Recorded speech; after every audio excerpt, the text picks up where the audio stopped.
The Jedi hunt for Boba Fett and Aurra to stop the execution of hostages. We watched Lethal Trackdown for our Clone Wars Chronological Rewatch, so now it's time to break it all down.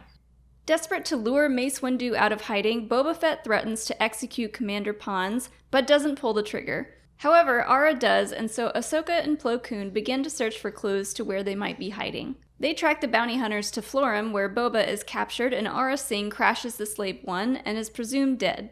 The theme of this episode is revenge is a confession of pain, and that's obviously all about Boba Fett and his need for revenge against Mace Windu.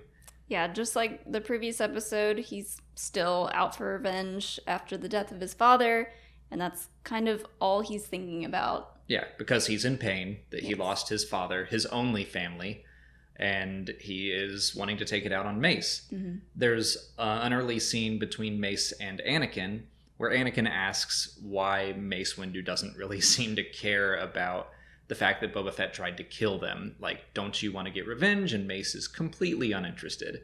As a Jedi should be. Right. But Anakin thinks that that's absurd. Yeah. And he wants revenge, and so that kind of tells you that he is experiencing some pain of his own. Foreshadowing, he wants to kill a little kid. Oh, or cut Mace's hand off. But yeah, like, he is in pain. He feels this need for revenge. He has anger inside of him, but I guess he just doesn't know how to direct it or what to do. Yeah. And in this storyline, Boba Fett is alongside Aurra Sing and, other bounty hunters, and it seems like he doesn't want to hurt innocent people. Mace is the only person he cares about. Yeah, he actively is like, I don't want to execute hostages or hurt anyone else. He even apologizes to Killian. And Aurra Sing is just killing everyone. She kills Pons. She kills their own teammate. There's way too much being shot in the head in this episode. Yeah, it's season 2 finale. It's time to grow up. That's when all the animated shows get a little heavier. That's true. So yeah, Aurra, what kind of pain is she going through?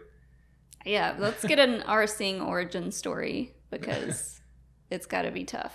Yeah, it sounds like it's probably a bummer. But when we get to the end of the episode and Boba Fett is captured, Mace tells him that he needs to forgive him, or Boba Fett says that he never will, and Mace is like, that's your only option. Yeah. And that's true, because there's so many stories about revenge and how it doesn't ultimately fulfill anything. It doesn't bring back what you lost. The Count of Monte Cristo came to my mind, where it's just one long revenge story, and at the end, the Count is like, well, that didn't make me feel any better. And that's the case, like you said, with every story revolving someone who's just consumed with the idea of getting revenge. Yeah. So revenge is a confession of pain, but it's also just a sign that you have lost control of your life.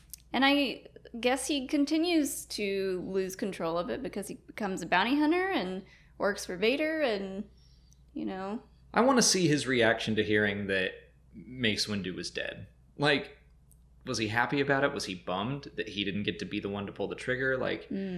There were going to be more Boba Fett stories in the Clone Wars that we never got to see and probably never will. But yeah. I'd be interested to see more of his development into the bounty hunter that we're more familiar with. Maybe he heard that Mace was killed, but doesn't believe it and became a bounty hunter in hopes that one day he'll come across him and finally get his revenge. He just keeps following leads that go nowhere, but he's like, I know he's out there. Yeah. Before wrapping up, let's go over some of the random pieces of trivia from the episode. Anakin's pose staring out the window of the Jedi Temple mirrors a pose he holds in Attack of the Clones, and a pose commonly held by Darth Vader. The Arabesh at the entry to Coruscant's lower levels reads, Galactic Republic Customs of Coruscant. Hondo's compound on Florham is now filled with military surplus, including Republic gunship wings and artillery guns. The nightclub on Coruscant is filled with posters of pinup models, including a voluptuous hut.